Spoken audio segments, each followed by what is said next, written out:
ಶ್ರೀ ಗುರುಭ್ಯೋ ನಮಃ. ಹರಿ ಓಂ. ಆಪಾದಮೌಳಿಪರ್ಯಂತಂ ಗುರುಣಾಂ ಆಕೃತಿಂ ಸ್ಮರೇತ್ ತೇನ ವಿಘ್ನಾಃ ಪ್ರಣಶ್ಯಂತಿ ಸಿದ್ಧ್ಯಂತಿ ಚ ಮನೋರಥಾಃ. ನಮ್ಮ ಧಾರ್ಮಿಕ ಪ್ರಶ್ನೋತ್ತರ ಮಾಲಾ ಈ ಕಾರ್ಯಕ್ರಮದಲ್ಲಿ ಎರಡನೆಯ ಎಪಿಸೋಡನ್ನು ಇಂದು ನಾವು ಪ್ರಕಾಶನಗೊಳಿಸ್ತಾ ಇದ್ದೇವೆ. ಈ ಎರಡನೇ ಎಪಿಸೋಡಿನಲ್ಲಿ ಅನೇಕ ಸಾಧಕರು, ಅದೇ ರೀತಿಯಾಗಿ ಧಾರ್ಮಿಕ ಆಸಕ್ತರು ಅನೇಕ ಪ್ರಶ್ನೆಗಳನ್ನು ಆನ್ಲೈನ್ ಮೂಲಕವಾಗಿ ನಮ್ಮ ಸನ್ನಿಧಾನಕ್ಕೆ ಕಳಿಸಿದ್ದಾರೆ. ಆ ಪ್ರಶ್ನೆಗಳಲ್ಲಿ 12 ಪ್ರಶ್ನೆಗಳಿಗೆ ಈ ಬಾರಿಯ ಪ್ರಶ್ನೋತ್ತರ ರೂಪದ ಈ ಕಾರ್ಯಕ್ರಮದಲ್ಲಿ ಉತ್ತರವನ್ನು ನೀಡಲಾಗಿದೆ. ಈ 12 ಪ್ರಶ್ನೆಗಳಲ್ಲಿ 6 ಪ್ರಶ್ನೆಗಳು ಭಗವಂತನ ದೈನಂದಿನ ಹಾಗೂ ವಿಶೇಷ ಪೂಜೆಗಳಿಗೆ ಸಂಬಂಧಪಟ್ಟಂತಹ ಪ್ರಶ್ನೆಗಳಾಗಿವೆ. ಇನ್ನು ಕೆಲವು ಪ್ರಶ್ನೆ ತುಳಸಿ ಮಣಿ ಧಾರಣೆ ವಿಚಾರದ ಬಗ್ಗೆ ಮತ್ತು ದ್ವಾದಶಿಯ ಅನುಷ್ಠಾನದ ಬಗ್ಗೆ, ಹೀಗೆ ಬೇರೆ ಬೇರೆ ವಿಷಯಗಳ ಬಗ್ಗೆ ಸಂಬಂಧಪಟ್ಟಂತಹ 12 ಪ್ರಶ್ನೆಗಳಿಗೆ ಈ ಬಾರಿ ಸಪ್ರಮಾಣವಾದಂತಹ ಉತ್ತರವನ್ನು ನಮ್ಮ ಶ್ರೀಮಠದ ಹಿರಿಯ ವಿದ್ವಾಂಸರು, ಶ್ರೀಪಾದ ಪುತ್ರರು ಹಾಗೂ ನಮ್ಮ ಪೂರ್ವಾಶ್ರಮದ ತಂದೆಗಳು, ನಮ್ಮ ವಿದ್ಯಾಗುರುಗಳು ಆದಂತಹ ಆಚಾರ್ಯರು ಈ ಬಾರಿಯ ಪ್ರಶ್ನೋತ್ತರಗಳಲ್ಲಿ ಅವರು ಉತ್ತರವನ್ನು ಉತ್ತರಿಸ್ತಾ ಇದ್ದಾರೆ. ಇನ್ನು ಈ ಧಾರ್ಮಿಕ ಪ್ರಶ್ನೋತ್ತರಗಳ ಬಗ್ಗೆ ಹೇಳುವಾಗ ದೊಡ್ಡ ದೊಡ್ಡ ಗ್ರಂಥಗಳನ್ನು ನೇರವಾಗಿ ಸ್ಮೃತಿಗಳಿಂದಾಗಲಿ ಅಥವಾ ಬೇರೆ ಬೇರೆ ನಿಬಂಧ ಗ್ರಂಥಗಳಿಂದಾಗಲಿ ಈ ಪ್ರಶ್ನೆಗಳಿಗೆ ನಾವು ಉತ್ತರವನ್ನು ತಿಳಿಯುವಂತಹದ್ದು ಬಹಳ ದುಸ್ಸಾಧ್ಯವಾದದ್ದು. ಯಾಕೆಂತಂದರೆ ಅದು ದೊಡ್ಡ ಸಾಗರದಂತೆ ಇರತಕ್ಕಂಥದ್ದು. ಅದರಲ್ಲಿರ್ತಕ್ಕಂತಹ ಮುತ್ತುಗಳ ಮತ್ತು ರತ್ನದ ರೂಪದಲ್ಲಿ ಪ್ರಶ್ನೆಗಳನ್ನು ನಾವು ಸಾಧಕರಿಗೆ ಅಪೇಕ್ಷೆಗೆ ಮೇರೆಗೆ ಈ ಪ್ರಶ್ನೆಗಳು ಏನು ಬರ್ತಾ ಇದ್ದಾವೆ ಅವುಗಳಿಗೆ ಉತ್ತರಿಸುವಂತಹ ಒಂದು ಪ್ರಯತ್ನವನ್ನು ಈ ಮೂಲಕ ಮಾಡ್ತಾ ಇದ್ದೇವೆ.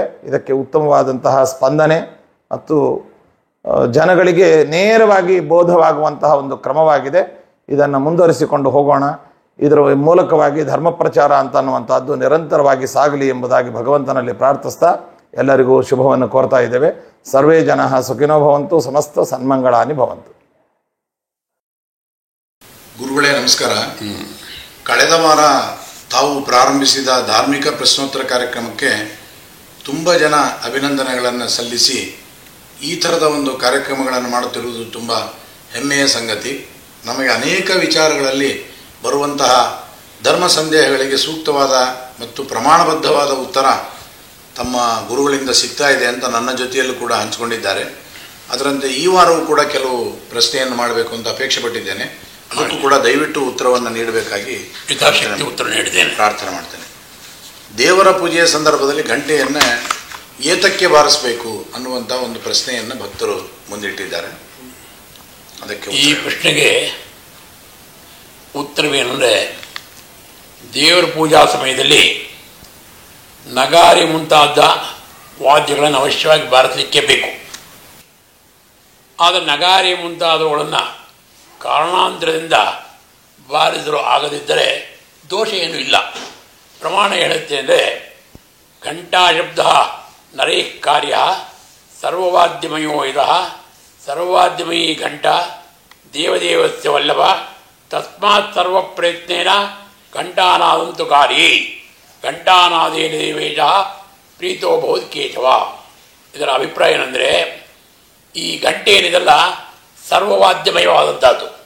ಆದ್ದರಿಂದ ದೇವರ ಪೂಜಾ ಸಮಯದಲ್ಲಿ ಬೇರೆ ವಾದ್ಯಗಳನ್ನು ಬಾರಿಸಲಿಕ್ಕೆ ಕಾರಣಾಂತರದಿಂದ ಆಗದೇ ಇದ್ದರೂ ಕೂಡ ಈ ಸರ್ವವಾದ್ಯಮಯವಾದಂಥ ಗಂಟೆಯನ್ನು ಬಾರಿಸಿದರೆ ಸರ್ವವಾದ್ಯಗಳನ್ನು ಬಾರಿಸಿದಂತೆ ಆಗುತ್ತೆ. ಆದ್ದರಿಂದ ದೇವರ ಪೂಜಾ ಸಮಯದಲ್ಲಿ ಗಂಟೆಯನ್ನು ಅವಶ್ಯವಾಗಿ ಬಾರಿಸಲಿಕ್ಕೆ ಬೇಕು. ತುಂಬ ಧನ್ಯವಾದಗಳು ಸ್ವಾಮಿ. ಎರಡನೇ ಪ್ರಶ್ನೆ ಬಂದು, ದೇವರಿಗೆ ಏರಿಸಲು ವಿಹಿತವಾದ ಹೂಗಳಂತ ಯಾವುದಿದೆ, ಅವುಗಳಲ್ಲಿ ಶ್ರೇಷ್ಠವಾದ ಹೂ ಯಾವುದು ಅಂತ ಅದರ ಬಗ್ಗೆ ಸ್ವಲ್ಪ ಮಾಹಿತಿ ಕೊಡಿ. ಕೃಷ್ಣಾಚಾರ್ಯ ಸ್ಮೃತಿವೃತ್ತಾವಳಿಯಲ್ಲಿ ಈ ರೀತಿಯಾಗಿ ಹೇಳ್ತಾ ಇದ್ದಾರೆ, ವರ್ಣಾನಾಂತು ಯಥಾ ವಿಪ್ರಹ ತೀರ್ಥಾನಾಂ ಜಾಹ್ನವೀ ಯಥಾ ಸುರಾಣಾಂಚ ಯಥಾ ವಿಷ್ಣು ಪುಷ್ಪಾಣಾಂ ಮಾಲತಿ ಯಥಾ. ಅಂದರೆ 4 ವರ್ಣದವರಿದ್ದಾರೆ. 4 ವರ್ಣದವರಲ್ಲಿ ಬ್ರಾಹ್ಮಣನು ಶ್ರೇಷ್ಠ, ಮತ್ತು ತೀರ್ಥಗಳಲ್ಲಿ ಗಂಗಾ ನದಿ ಅತ್ಯಂತ ಶ್ರೇಷ್ಠವಾದದ್ದು. ದೇವತೆಗಳಲ್ಲಿ ಶ್ರೇಷ್ಠನಾದ ವಿಷ್ಣು. ಅದರಂತೆ ಪುಷ್ಪಗಳಲ್ಲಿ ಮಾಲತಿ ಪುಷ್ಪ ಅತ್ಯಂತ ಶ್ರೇಷ್ಠವಾದದ್ದು. ಮಾಲತಿ ಪುಷ್ಪ ಅಂದರೆ ಜಾಜಿ ಹೂವು. ಆದ್ದರಿಂದ ಜಾಜಿ ಹೂವು ಅತ್ಯಂತ ಶ್ರೇಷ್ಠವಾದದ್ದಾದ ಕಾರಣ ಭಗವಂತನಿಗೆ ಅತ್ಯಂತ ಪ್ರಿಯವಾದ್ದು. ಅದನ್ನು ದೇವರಿಗೆ ಏರಿಸ್ತಕ್ಕಂಥದ್ದು ಒಂದು ಪುಣ್ಯಕರವಾದಂಥ ಕೆಲಸ. ಸರಿ, ಇನ್ನೊಂದು ಪ್ರಶ್ನೆ ಇದೆ. ಶಂಖವನ್ನು ಭೂಮಿ ಮೇಲೆ ಇಡಬಾರದು ಅಂತ ಹೇಳ್ತಾರೆ. ಇದಕ್ಕೆ ಕಾರಣ ಏನು, ಅಥವಾ ಏನಾದರೂ ಪ್ರಮಾಣ ಇದೆಯಾ ಅಂತ? ಎಲ್ಲ ವಿಷಯಕ್ಕೂ ಪ್ರಮಾಣ ಶಾಸ್ತ್ರ ಇದ್ದೇ ಇದೆ. ಈಗ ನೀವು ಶಂಖವನ್ನು ಕೆಳಗಿಡಬಾರ್ದು ಯಾಕೆ ಅಂತ ಕೇಳ್ತಾ ಇದ್ದೀರಿ. ಪ್ರಮಾಣ ಈ ರೀತಿಯಾಗಿ ಹೇಳ್ತಾ ಇದೆ. ಎತ್ತು ಶಂಖಂ ಭವಿಸ್ಥಾಪ್ಯ ಪೂಜೆ ಮಧುಸೂದನಂ ತತ್ ಪುಣ್ಯ ತತ್ ಪೂಜಾಂ ನ ಗೃಹ್ಣಾತಿ ತಸ್ಮಾತ್ ಶಂಖಂ ತಸ್ಮಾತ್ ಪೀಠಂ ಪ್ರಕಲ್ಪೆ. ಅಂದರೆ ಶಂಖವನ್ನು ಕೆಳಗೆ ಇಟ್ಟು ಯಾರು ದೇವರ ಪೂಜೆ ಮಾಡ್ತಾರೋ ಅಂತಹವರ ಪೂಜೆಯನ್ನು ಭಗವಂತ ಸ್ವೀಕಾರ ಮಾಡೋದಿಲ್ಲ. ಆದ್ದರಿಂದ ಶಂಖಕ್ಕೆ ಅವಶ್ಯವಾಗಿ ಒಂದು ಪೀಠವನ್ನು ಕಲ್ಪನೆ ಮಾಡಲೇಬೇಕು. ಆ ಪೀಠದ ಮೇಲೆ ಶಂಖವನ್ನು ಇಡಬೇಕು ಅಂತ ಶಾಸ್ತ್ರ ಮರ್ಯಾದೆ. ಒಳ್ಳೆಯದು ಸ್ವಾಮಿ. ವೈಶ್ವದೇವವನ್ನು ಮಾಡಲಾರದೆ ಊಟ ಮಾಡಬಹುದಾ ಅಂತ ಒಂದು ಪ್ರಶ್ನೆಯನ್ನು ಕೇಳಿದ್ದಾರೆ. ವೈಷ್ಣದೇವವನ್ನು ಮಾಡಿದ್ರೆ ಸರ್ವದಾ ಭೋಜನವನ್ನು ಮಾಡಲೇಬಾರದು. ಈ ವಿಷಯಕ್ಕೆ ಪ್ರಮಾಣ ಈ ರೀತಿಯಾಗಿ ಹೇಳ್ತಾ ಇದೆ. ಅಕೃತ್ವ ವೈಷ್ಣದೇವಂತೂ ಯೋನ್ನಂ ಭುಂಕ್ತೆ ದ್ವಿಜಾಲಮಃ ಸಭುಂಕ್ತೆ ಹಿ ಕ್ರಿಮೀನ್ ಸರ್ವಾನ್ ಕಾಕಯೋನಿರ್ಜಾಯಿದೆ ಅಂತ ಪ್ರಮಾಣ ಇರುತ್ತೆ. ಇದರ ಅಭಿಪ್ರಾಯ ಏನಂದರೆ ವೈಷ್ಣದೇವವನ್ನು ಮಾಡಿದ್ರೆ ಭೋಜನವನ್ನು ಮಾಡಲೇಬಾರದು. ಯಾರು ವೈಷ್ಣದೇವವನ್ನು ಮಾಡಿದ್ರೆ ಭೋಜನವನ್ನು ಮಾಡ್ತಾರೋ ಅವರು ಅನ್ನ ತಿಂತಾರೆ ಅಂತ ಅರ್ಥವಲ್ಲ, ಸಮಸ್ತ ಕ್ರಿಮಿಗಳನ್ನು ಅವರು ತಿಂತಾ ಇದ್ದಾರೆ ಅಂತ ಶಾಸ್ತ್ರ ಹೇಳುತ್ತೆ. ಅಷ್ಟೇ ಅಲ್ಲ, ಅವರಿಗೆ ಕಾಗೆ ಜನ್ಮ ಬರುತ್ತೆ ಅಂತ ಕೂಡ ಹೇಳ್ತಾರೆ. ಆದ್ದರಿಂದ ವೈಷ್ಣದೇವವನ್ನು ಮಾಡಿದ್ರೆ ಭೋಜನ ಮಾಡುವುದು ಶಾಸ್ತ್ರಸಮ್ಮತವಲ್ಲ. ಸ್ವಾಮಿ, ಇನ್ನೊಂದು ಪ್ರಶ್ನೆ. ಈ ದೇವರಿಗೆ ಅರ್ಪಣೆ ಮಾಡತಕ್ಕಂಥ ಹೂವುಗಳನ್ನು ಅದನ್ನೇ ತೊಳೆದು ಏರಿಸಬೇಕಾ ಅಥವಾ ತೊಳೆಯದಲ್ಲೇ ಏರಿಸಬೇಕಾ ಅಂತ ಒಂದು ಪ್ರಶ್ನೆ ಸ್ವಾಮಿ. ಈ ವಿಷಯಕ್ಕೆ ಪ್ರಮಾಣ ಈ ರೀತಿಯಾಗಿದೆ. ಅಪ್ರಕ್ಷಾಲಿತ ಪುಷ್ಪಾಣಿ ಪ್ರಕ್ಷಾಲ್ಯ ತುಳಸೀಂ ತಥಾ ಇದು ಶತಾಪರಾಧ ಮಧ್ಯೆ ಅಪ್ರಕ್ಷಾಲಿತ ಪುಷ್ಪ ಸಮರ್ಪಣಸ್ಯ ಅಪರಾಧತ್ವೇನ ಉಕ್ತೇ. ಅಂದರೆ ಪುರಾಣದಲ್ಲಿ ಶತಾಪರಾಧ ಸ್ತೋತ್ರ ಅಂತ ಒಂದು ಪ್ರಸಿದ್ಧವಾಗಿದೆ. ಅದರಲ್ಲಿ 100 ಅಪರಾಧಗಳನ್ನು ಅಲ್ಲಿ ಹೇಳಿದ್ದಾರೆ. ಆ 100 ಅಪರಾಧಗಳ ಪೈಕಿ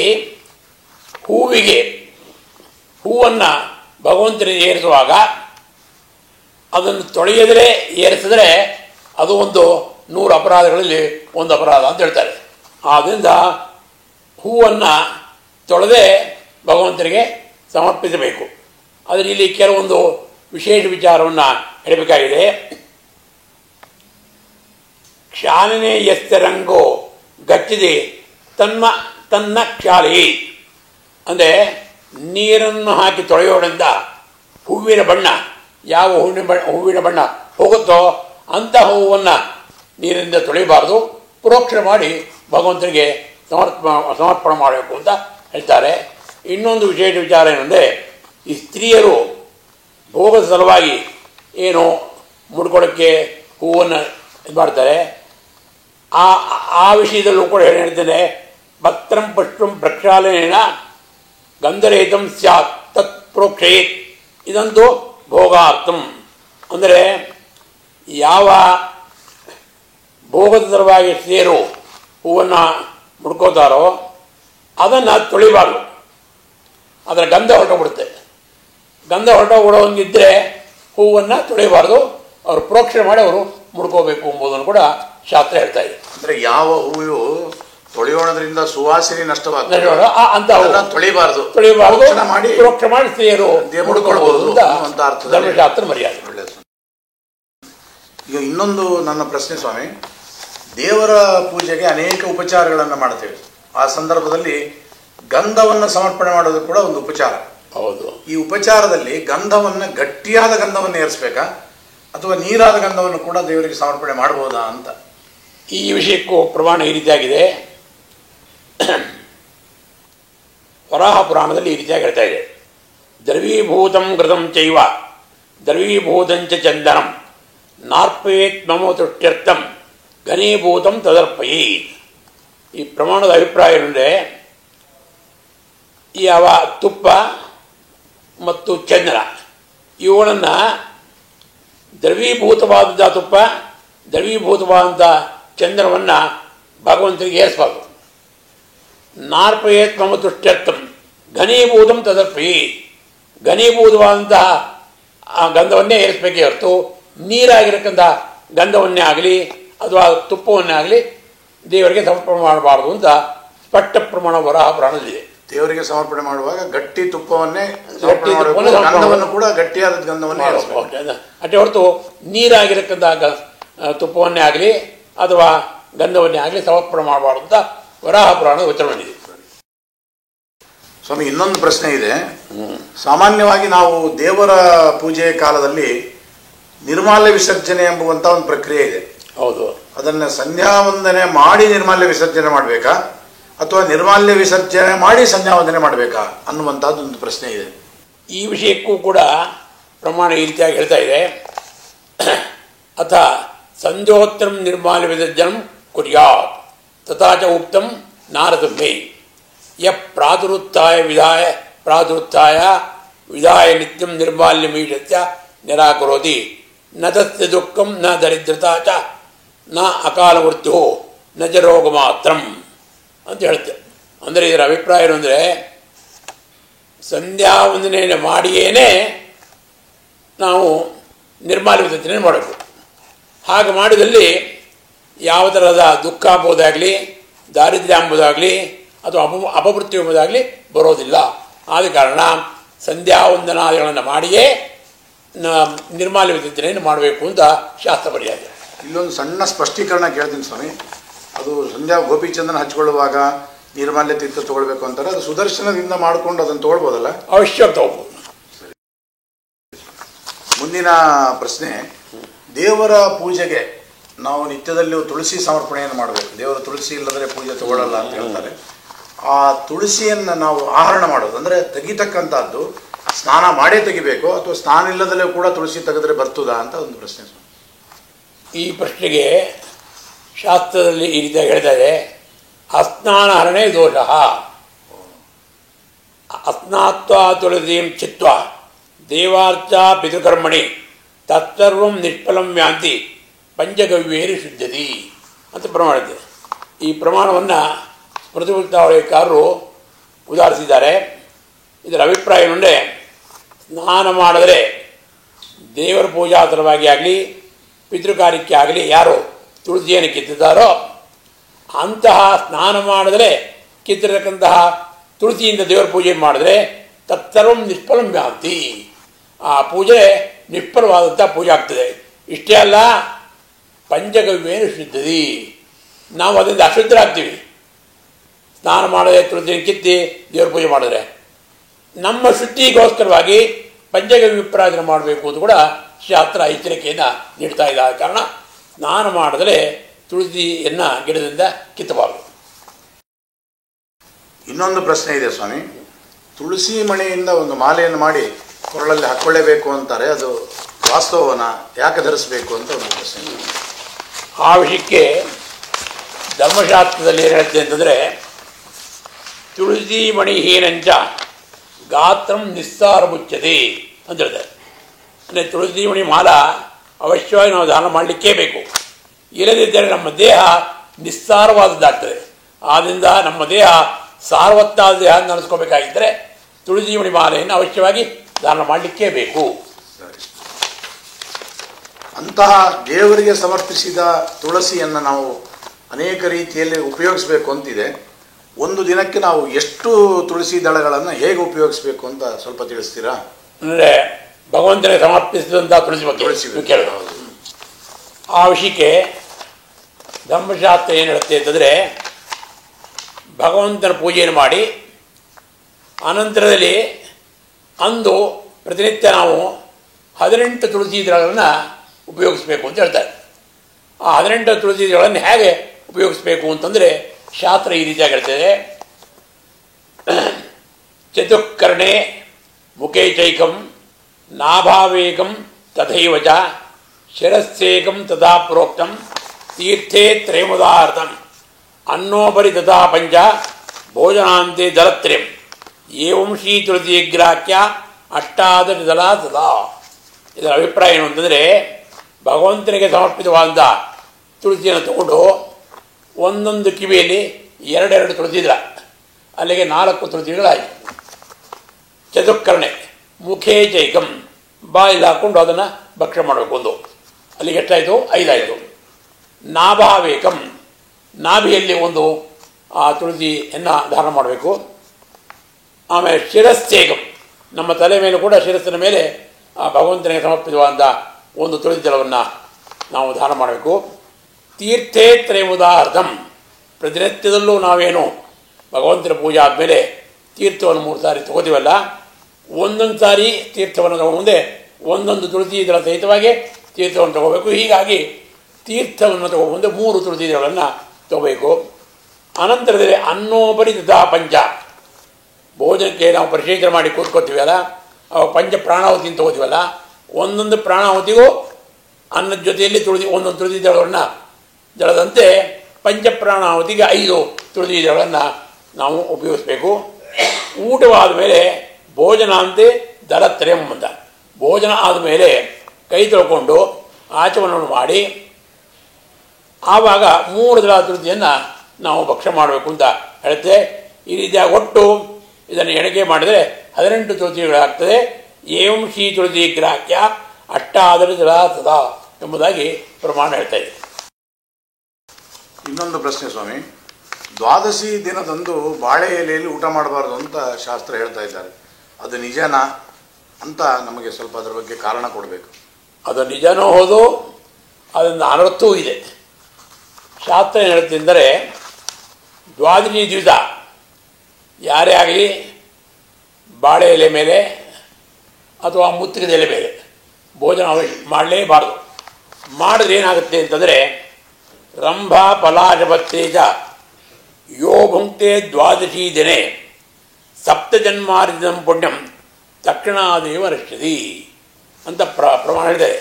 ಇದರ ಅಭಿಪ್ರಾಯ ಅಂದರೆ, ಯಾರು ದ್ವಾದಶಿ ದಿನದಂದು ಬಾಳೆ ಎಲೆ ಮೇಲೆ ಆಗಲಿ ಅಥವಾ ಮುತ್ತಿಗೆ ಎಲೆ ಮೇಲೆ ಆಗಲಿ ಭೋಜನವನ್ನು ಮಾಡಿದ್ರೆ ಸಪ್ತಜನ್ಮಾರ್ಜಿತಂ ಪುಣ್ಯಂ ತಕ್ಷಣಾದೇವ ರಕ್ಷತಿ. 7 ಜನ್ಮಗಳಲ್ಲಿ ಏನು ಪುಣ್ಯವನ್ನು ನಾವು ಕಿಂಚಿತ್ ಪುಣ್ಯವನ್ನು ಸಂಪಾದನೆ ಮಾಡಿದ್ವಿ, ಅದು ತಕ್ಷಣದಲ್ಲೇ ಆ ಪುಣ್ಯ ನಷ್ಟವಾಗ್ತದೆ. ಆದ್ದರಿಂದ ದ್ವಾದಶಿ ಪ್ರತಿ ದ್ವಾದಶಿ ನಾವು ಬಾಳೆ ಎಲೆ ಮೇಲೆ ಆಗಲಿ ಅಥವಾ ಮುತ್ತಿಗೆ ಎಲೆ ಮೇಲೆ ಆಗಲಿ ಊಟವನ್ನು ಮಾಡಬಾರದು. ಇದ್ರ ಮೇಲೆ ಒಂದು ಪ್ರಶ್ನೆ ಬರುತ್ತೆ ಸ್ವಾಮಿ, ಹೇಳಿ. ನಾವು ಸಾಮಾನ್ಯವಾಗಿ ಉಪಯೋಗಿಸೋದು ಒಂದು ಬಾಳೆದೆಲೆ, ಎರಡನೇದು ಮುತ್ತುಗದಲ್ಲಿ, ಅಂದರೆ ಇವತ್ತು ನಾವು ಪತ್ರಾವಳಿ ಅಂತ ನಾವು ಕರಿತೇವೆ. ಆಯಿತು. ಈ 2 ಎಲೆಗಳನ್ನು ಬಳಸ್ತೇವೆ, ಎರಡನ್ನೂ ಕೂಡ ದ್ವಾದಶಿ ನಿಷೇಧ ಮಾಡಿದರೆ ಹಾಗಾದರೆ ಯಾವುದರಲ್ಲಿ ಊಟ ಮಾಡಬೇಕು ಅಂತ ಒಂದು ಪ್ರಶ್ನೆ ಕೂಡ ಇದೆ. ಅದಕ್ಕೆ ಬೇಕಾದಷ್ಟು ಅವಕಾಶವನ್ನು ಶಾಸ್ತ್ರ ನೀಡಿದ್ದಾರೆ. ಉದಾಹರಣೆಗೆ ಬಾದಾಮಿ ಗಿಡದ ಎಲೆ ಇತ್ಯಾದಿ ಕೆಲವೊಂದು ಎಲೆಗಳನ್ನು ನೀಡಿದ್ದಾರೆ. ಕಮಲದ ಎಲೆ ಇವುಗಳ ಮೇಲೆ ನಾವು ಭೋಜನ ಮಾಡಬೇಕು ಅಂತ ಶಾಸ್ತ್ರ ಹೇಳುತ್ತೆ. ಸರಿ ಸರಿ ಸರಿ. ಆಮೇಲೆ ಏಕಾದಶಿ ದಿನದಂದು ದೇವರ ಪೂಜೆಯನ್ನು ಮಾಡುವಾಗ ಷೋಡಶೋಪಚಾರದಲ್ಲಿ ನೈವೇದ್ಯವೂ ಒಂದು ಬರುತ್ತೆ. ಹೌದು. ಅಂದಮೇಲೆ ಭಗವಂತನಿಗೆ ಯಾವುದೇ ವಿಧಿ ನಿಷೇಧಗಳಿಲ್ಲದ್ದರಿಂದ ಆ ಭಗವಂತನಿಗೆ ನಾವು ಅನ್ನ ನೈವೇದ್ಯವನ್ನು ನಮ್ಮ ಮನೆಯಲ್ಲಿ ಮಾಡಬಹುದಾ? ಮನೆಯಲ್ಲಿ ಕೇಳ್ತೀರಾ? ಹೌದು, ಮನೆಯಲ್ಲಿ. ಆ ವಿಷಯಕ್ಕೆ ಕೃಷ್ಣಾಚಾರ್ಯ ಸ್ಮೃತಾವಳಿಯಲ್ಲಿ ಈ ರೀತಿಯಾಗಿ ತೀರ್ಮಾನ ಮಾಡಿದ್ದಾರೆ. ಅಥವಾ ಉಭಯವಾಕ್ಯಾನುಸಾರ ಸ್ವಯಂ ವ್ಯಕ್ತಾದಿ ಸ್ಥಳೇ ಅನ್ನ ನೈವೇದ್ಯಂ ಕಾರ್ಯಂ ಗೃಹಾಚಾದೌ ಚ ಫಲಾದಿಕಮೇವ ನೈವೇದ್ಯಂ ಇತಿ ಅವಿರೋಧ ಜ್ಞೇಯ ಅಂತ ಪ್ರತಿಮುಕ್ತಾವಳಿಯಲ್ಲಿ ಕೃಷ್ಣಾಚಾರ್ಯ ಹೇಳ್ತಾ ಇದೆ. ಅದರ ಅಭಿಪ್ರಾಯ ಏನು ಅಂತಂದರೆ, ಸ್ವಯಂ ವ್ಯಕ್ತ ಸ್ಥಳ, ಉದಾಹರಣೆಗೆ ತಿರುಪತಿ ಸ್ವಯಂ ವ್ಯಕ್ತ ಮಹೀತಳ ಅಂತ ಹೇಳಲ್ವೇ, ಇಂತಹ ಸ್ವಯಂ ವ್ಯಕ್ತ ಸ್ಥಳಗಳಲ್ಲಿ ಏಕಾದಶಿ ದಿವಸ ಅನ್ನ ನೈವೇದ್ಯವನ್ನು ಮಾಡ್ಬೋದು, ದೋಷ ಏನಿಲ್ಲ. ಉದಾಹರಣೆಗೆ ನಮ್ಮ ಉಡುಪಿಯಲ್ಲೂ ಕೂಡ ಏಕಾದಶಿ ದಿವಸ ಅನ್ನ ನೈವೇದ್ಯವನ್ನು ಮಾಡ್ತಾರೆ. ಅದು ಸ್ವಯಂ ವ್ಯಕ್ತ ಪ್ರತಿಮೆಯಂತೆ ಪ್ರತೀತಿ, ಆಚಾರವನ್ನು ತಂದು ಅಲ್ಲಿ ಪ್ರತಿಷ್ಠೆ ಮಾಡುವಂಥ. ಹೀಗಾಗಿ ಸ್ವಯಂ ವ್ಯಕ್ತ ಸ್ಥಳದಲ್ಲಿ ಏಕಾದಶಿ ದಿವಸ ಅನ್ನ ನೈವೇದ್ಯವನ್ನು ಮಾಡೋದು. ಅದರ ಅನ್ನವನ್ನು ನಾವು ಸ್ವೀಕಾರ ಮಾಡೋಕ್ಕಿಲ್ಲ, ನೈವೇದ್ಯ ಮಾಡಲಿಕ್ಕೆ ಇರಲಿಲ್ಲ. ಆದರೆ ಮನೆಯಲ್ಲಿ ಮಾತ್ರ ಅನ್ನ ನೈವೇದ್ಯ ಮಾಡಬಾರ್ದು. ಹಾಗಾದ್ರೆ ಏನು ಮಾಡಬೇಕು ಅಂದರೆ ಗ್ರಹಾಚಾದೋಚ ಫಲಾಧಿಕ ಬೇವ, ಹಣ್ಣು ಅಥವಾ ಕಲ್ ಸಕ್ಕರೆ ಇತ್ಯಾದನ್ನು ನಾವು ನಿವೇದನೆ ಮಾಡಬೇಕು ಅಂತ ಶಾಸ್ತ್ರ ಹೇಳ್ತಾ ಇದೆ. ಅನೇಕ ಪ್ರಶ್ನೆಗಳಿಗೆ ಸೂಕ್ತವಾದ ಪ್ರಮಾಣಬದ್ಧವಾದ ಉತ್ತರವನ್ನು ಕೊಟ್ಟಿದ್ದೀರಿ. ಅದಕ್ಕಾಗಿ ನಿಮಗೆ ಹೃತ್ಪೂರ್ವಕವಾದ ನಮಸ್ಕಾರಪೂರ್ವಕ ಧನ್ಯವಾದಗಳನ್ನು ಸಮರ್ಪಣೆ ಮಾಡ್ತೀನಿ. ಮತ್ತೆ ಮುಂದಿನ ವಾರ ಕೆಲವು ಪ್ರಶ್ನೆಗಳನ್ನು ಇಟ್ಕೊಂಡು ತಮ್ಮ ಭೇಟಿಗೆ ಬರ್ತೀನಿ. ಮತ್ತೆ ನೀವು ನಮಗೆ ಅದಕ್ಕೆ ಮಾರ್ಗದರ್ಶನ ಮಾಡಬೇಕು. ಯಥಾಶಕ್ತಿ ಮಾರ್ಗದರ್ಶನ ಮಾಡ್ತೇನೆ. ಶ್ರೀಕೃಷ್ಣ.